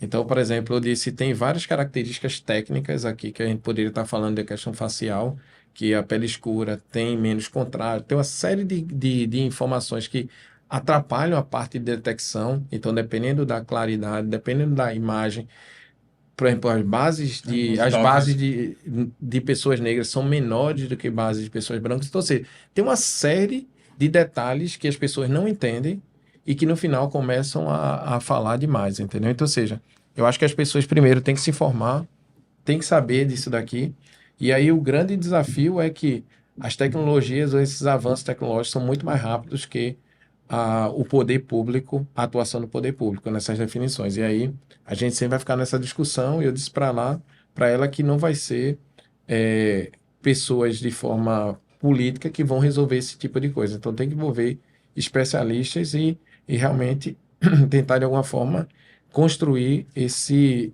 contexto mínimo para que os modelos funcionem. Pegar um exemplo aqui para tangibilizar um pouquinho, né, do erro e do preconceito, né? Pegar um exemplo aqui, vem na minha cabeça, certo? Isso não sei se é verdade, mas pensando no modelo de uma empresa que falava daquela marca, de mulher para mulher, tal.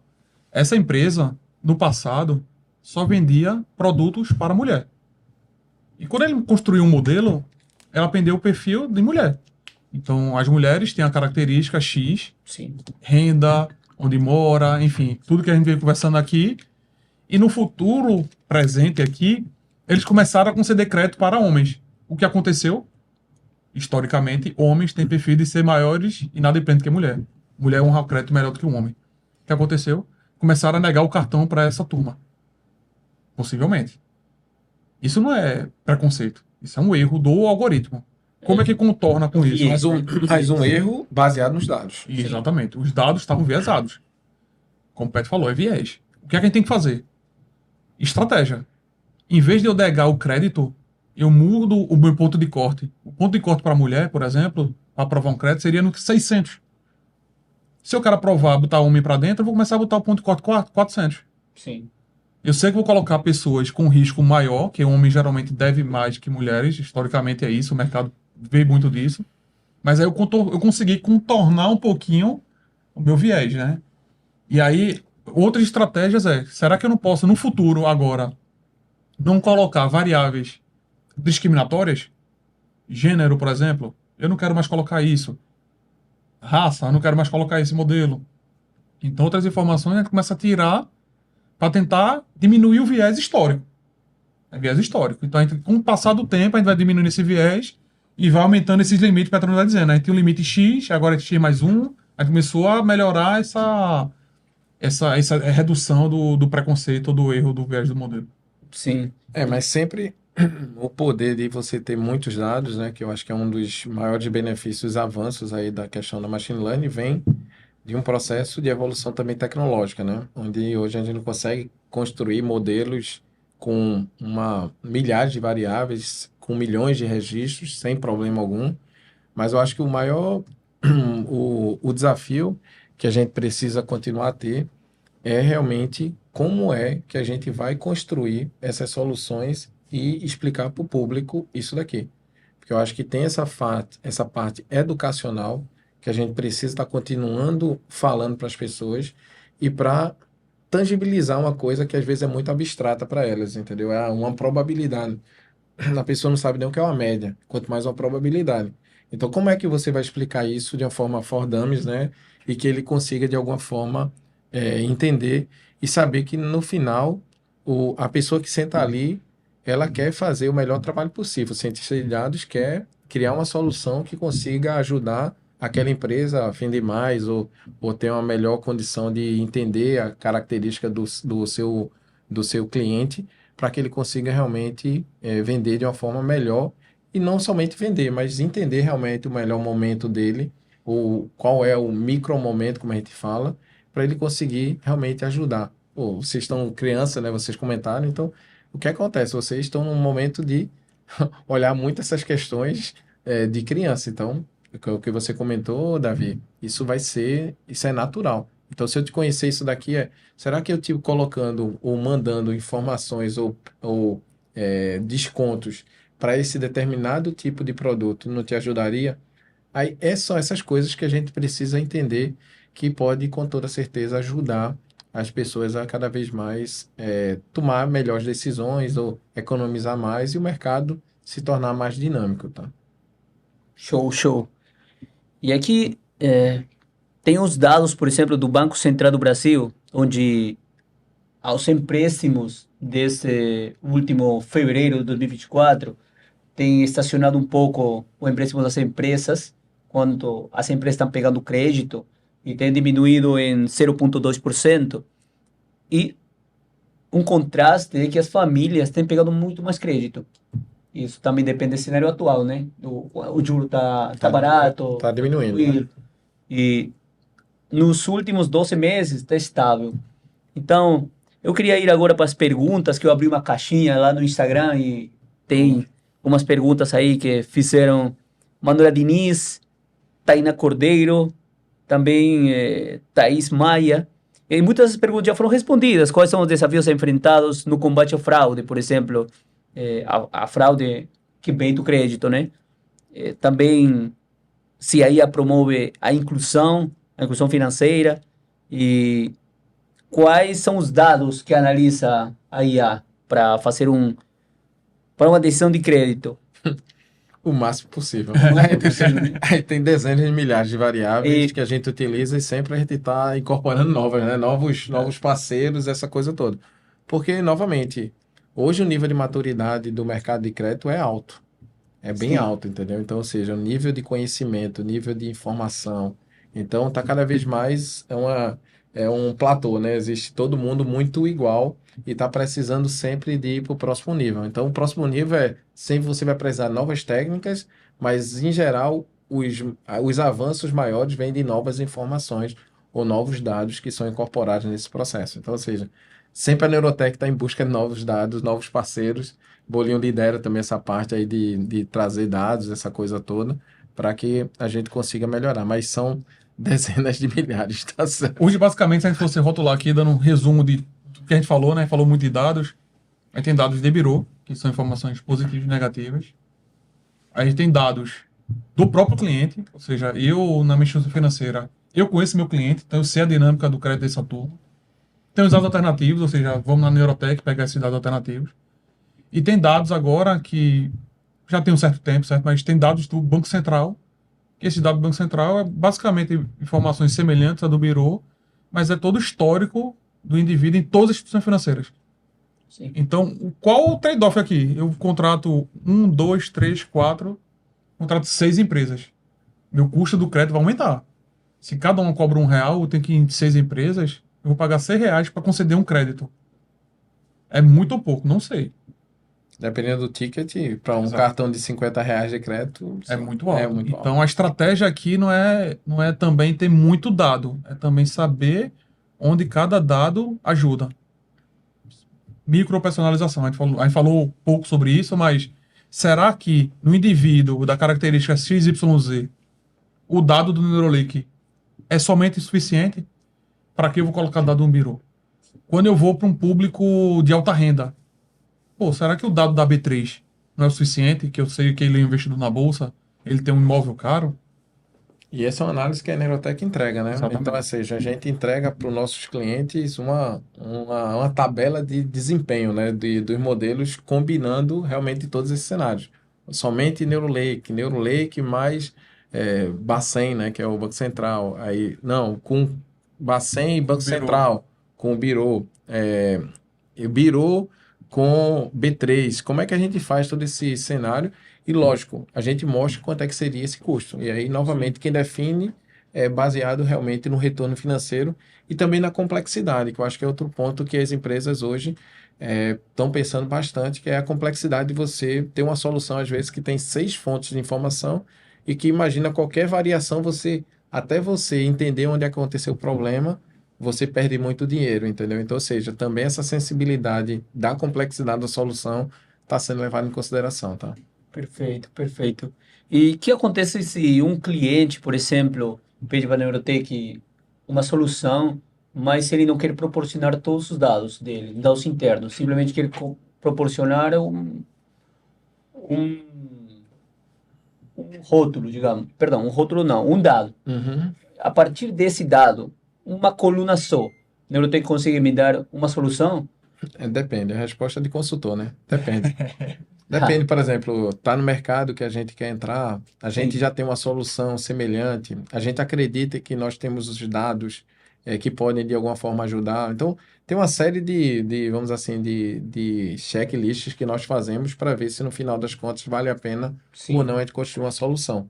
Então, por exemplo, uma delas também é o seguinte: já existe algum concorrente no mercado que já tem uma solução e a gente consegue de alguma forma competir com esse cliente, ou seja, com esse fornecedor. Então, acho que é uma série de questionamentos que hoje a Neurotech, a gente não entra só porque o cliente pediu. Tem que Sim. fazer sentido para a nossa estratégia. Mas, tecnicamente falando, a gente tem um lago de dados, tem um lago de parceiros, que, logicamente, se for baseado, passando esses critérios, com toda certeza a gente vai criar alguma solução e vai avaliar, pedir para ele avaliar se aquilo ali já consegue entregar algum tipo de resultado para ele.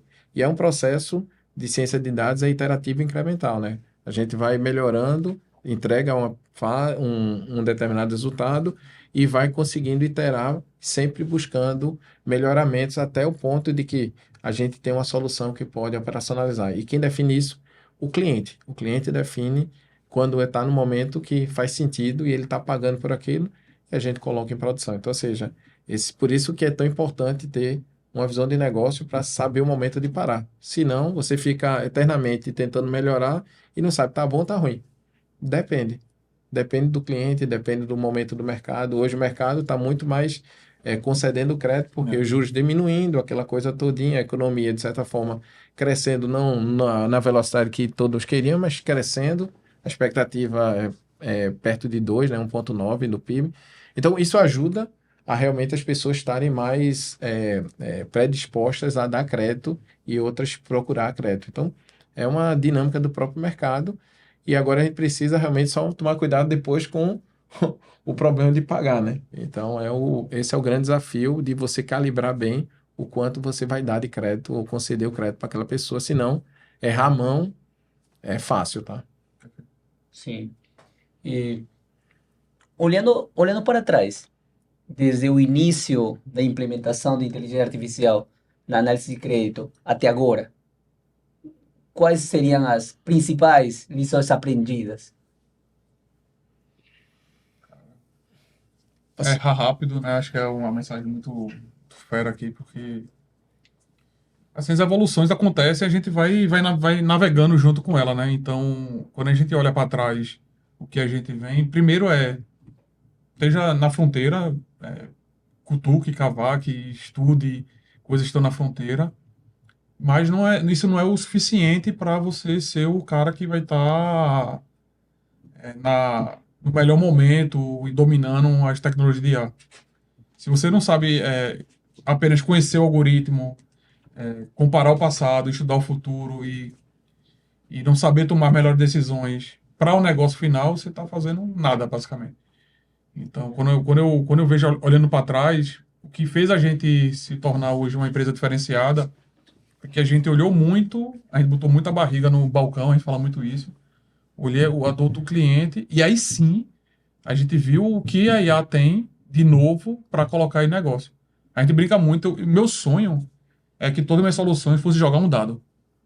Joga um dado, o número que dá do cliente, esse algoritmo fosse a melhor decisão para o cara. Mas não é. Então, se for isso, a gente vai no simples. Então, acho que o grande negócio aqui da IA é IA conectada a negócio. Se a gente não tiver isso muito bem conectado, você vai estar fazendo baitas de modelo, estudando melhores algoritmos de ponta, mas não vai estar fazendo resultado nenhum, não vai entregar negócio nada pro cliente. Lembra lá atrás, quando eu comecei aqui dizendo que eu fui para a Neurotech para aprender o que é que os caras tinham na rede neural que ganhava campeonatos mundiais de Sim. séries temporais, de problemas de classificação. E, novamente, na primeira conversa que eu tive com o cientista-chefe, ele disse, cara, esquece que não existe nada diferente. Coisa que você implementou na academia, você já tem uma rede semelhante à que tem aqui. O que diferencia é o entendimento do negócio. Em cima disso, eu acho que a Neurotech cresceu muito, sempre pensando em entende negócio e depois utiliza esse conhecimento nas áreas de machine learning, inteligência artificial como ferramenta. E também essa visão de dados. Então, acho que a Neurotech tem uma visão de dados muito refinada, porque a gente sabe como trabalhar bem os dados, como transformar isso muito bem, e a gente usa o poder dos dados, da estatística, e ter a multidisciplinaridade também, que é outra coisa que é importante, que a Neurotech construiu muito, que não é só de engenheiros que se constrói uma grande empresa, entendeu? Tem estatístico, né? Tudo bem que essa estatística Torturando os dados para ele responder o que eu quero. Né? exatamente, É. ele tortura os dados. Então, ou Tortura os seja, dados. essa coisa é físico, matemático, engenheiro de diversos segmentos, entendeu? Civil, eletrônico, mecânico, essa coisa toda. A Neurotech sempre foi muito diversa. Sociólogo, tem cientista político, então essas coisas são muito interessantes. A gente viu que também é uma coisa que a Neurotech sempre se utilizou como um grande acelerador para a gente melhorar a nossa visão, tá? Mas a coisa é clara, assim, a gente sabe que a IA está avançando de forma extremamente agressiva, né? A próxima revolução industrial vem da IA, né? A gente acredita fazendo de para os grandes momentos do mundo. Sim. Então a gente sabe que o negócio está aí, está acontecendo e está sendo acessível às pessoas. No passado ele é acessível a nós três aqui, por exemplo. Hoje não, hoje o cara quer viajar para os Estados Unidos, ele abre o ChatGPT e diz, ó, quero ir para os Estados Unidos, passar 5 dias, me monta o roteiro para mim, que eu vou com meu filho e minha esposa. Acabou. A IA tá fazendo isso pro cara. A gente sabe. Sim. Muito fácil e acessível. E o futuro vai continuar sendo isso, né? A gente tá vendo os robôs aí que já tem testes de robôs autônomos de conversação. O nosso robozinho que fica limpando a casa. Então, a IA tá sendo mais acessível às pessoas que não trabalham com IA. Sim.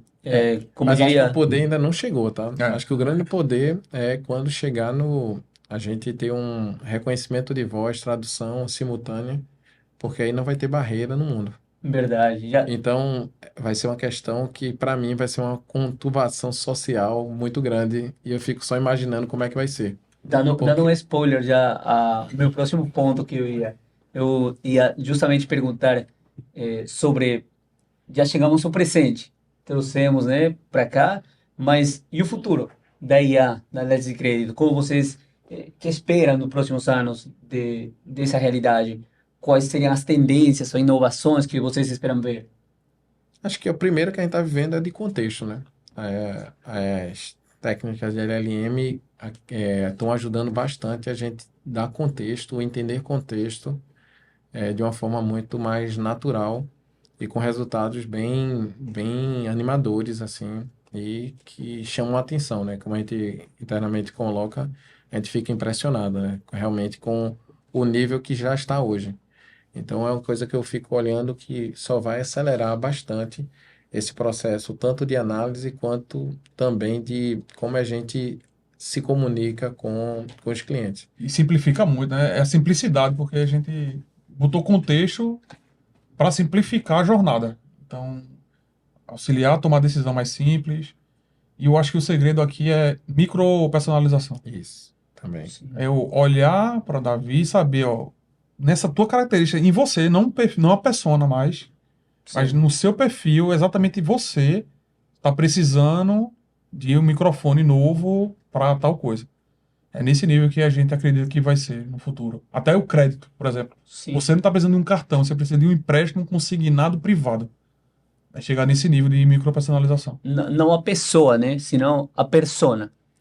Porque não, a gente vai não é aquela coisa, né? Você vai conseguir fazer tantas associações que você vai conseguir, mesmo não tendo a tua informação básica, Vai ser você. vai ser você. Sim. Então a gente vai chegar numa simulação a partir de tantas informações muito próximas do que você acredita ser. Tem até um artigo que a gente até tinha Uhum. visto no passado, que isso aí tem uns 3 anos que a gente conversou sobre isso.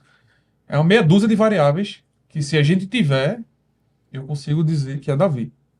Sim. Basicamente, sendo bem simples aqui, certo? Latitude e longitude onde tu mora. Ou seja, no teu prédio. Já cheguei num lugar. Idade. Ou seja, quantas pessoas no teu prédio têm tua idade? Gênero. Formação e escolaridade. Então, eu tô pegando algumas variáveis para tentar chegar. Quantas pessoas é do Peru que mora naquele teu prédio, da tua idade, do teu gênero? Eu tô criando a persona, mas no final das contas é um indivíduo. É um indivíduo. Então. Um negócio assustador, né? É, É assustador. É do mesmo nível de personalização que hoje podemos ver em Netflix. Isso. Antes era as recomendações que você quer ver, que você poderia ver. Então, mas agora não é só a recomendação do filme. Também vem, é tão micro a personalização que agora vem a capa do filme que você gostaria de ver.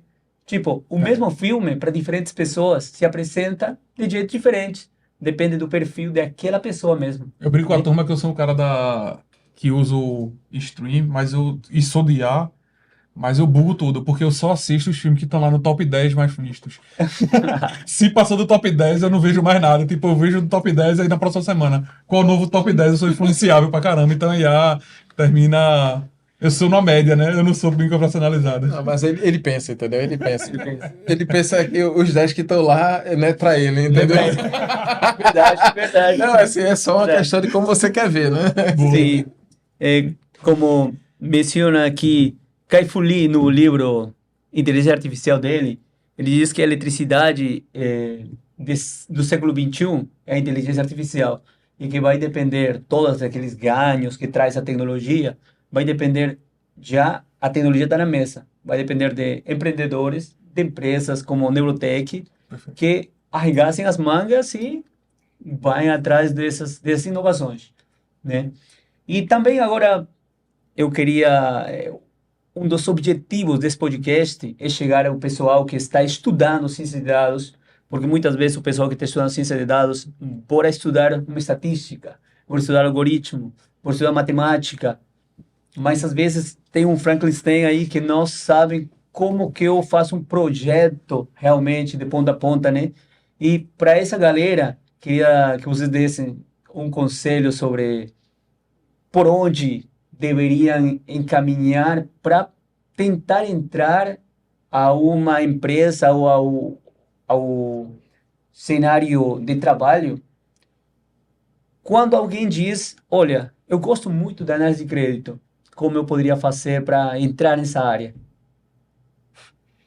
Ó, tomem cuidados.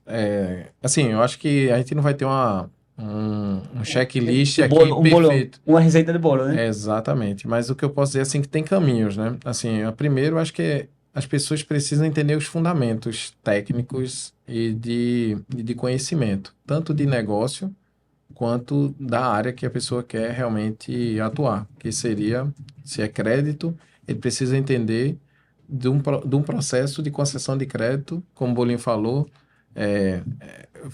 concessão, processo de manutenção e o processo de cobrança. Ele precisa entender o comportamento básico dessa jornada de um cliente ou de um potencial cliente.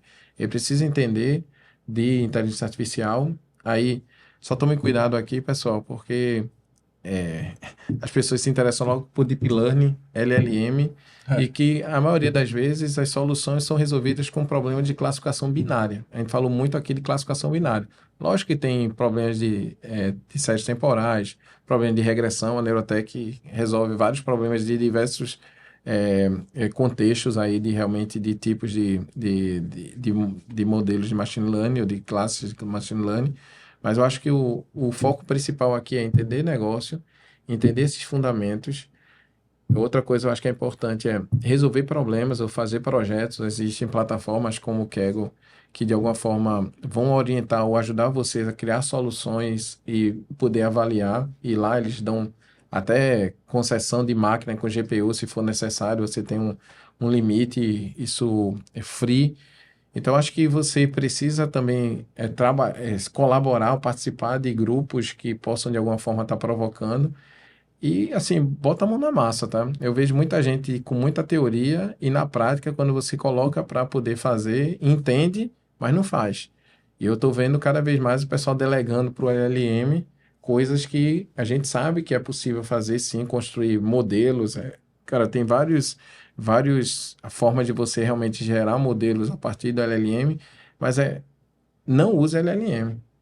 Faça na munheca. Construa, porque depois aí, naturalmente, você vai criar esses mecanismos aqui para aumentar sua produtividade, sua eficiência. Mas no começo aí você precisa entender. Entendendo, você aprende fazendo. Não tem outra forma de você aprender sem estar fazendo. Então, eu vejo que tem muita gente delegando, e quem delegar no futuro vai ter problemas. É aquela coisa, né? Quem entende e utiliza o LLM tem um grande potencial de ter resultado cada vez maiores do que pessoas que só entendem ou só sabem através da LLM. Então, acho que esse é o grande takeaway que eu fico imaginando que a pessoa pode estar pensando, tá? Fala, como o Petro falou, né? Comece pelo começo, né? Que é importante. A galera às vezes quer dar 2, 3 passos para frente, já quer estudar AWS antes de saber o que é uma regressão logística. Verdade. Então comece pelo começo, fundamentos.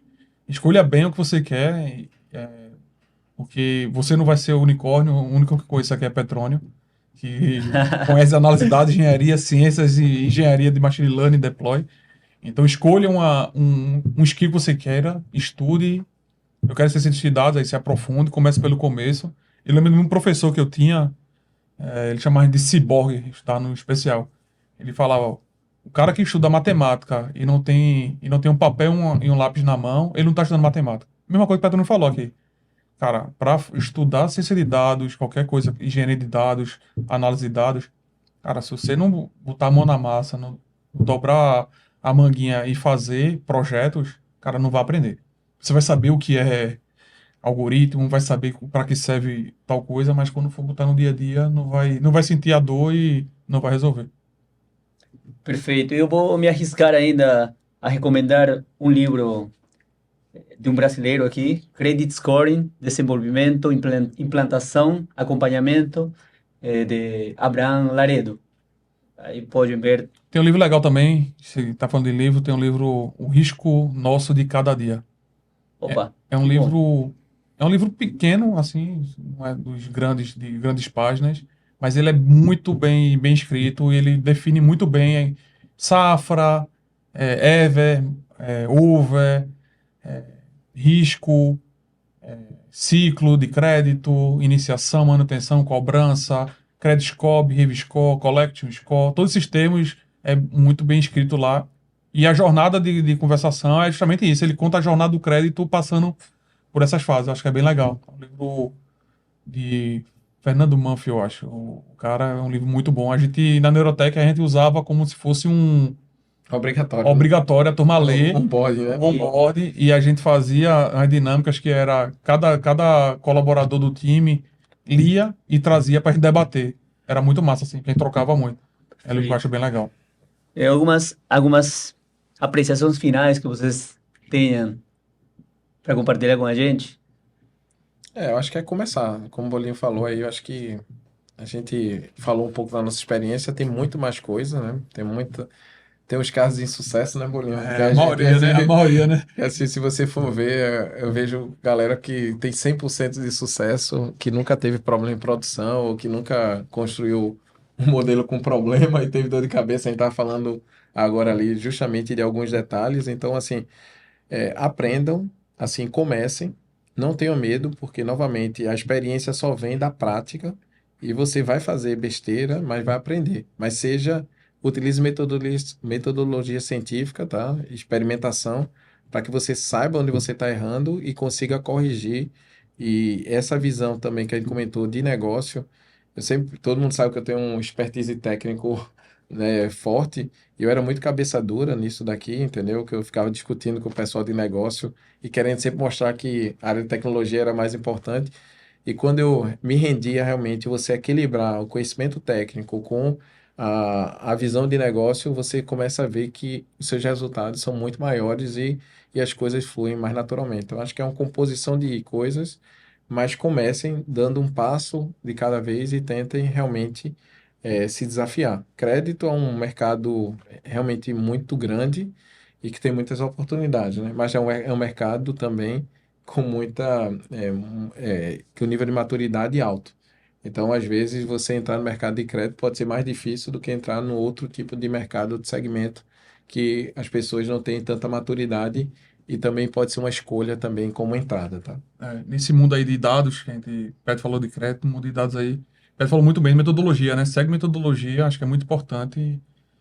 A gente, na Neurotech, a gente seguia muito a metodologia chamada CRISP-DM. Sim. Metodologia simples, o conceito é simples, mas o cara que criou foi um cara diferenciado, que segue bons passos para um processo de um planejamento de uma entrega de um produto de IA.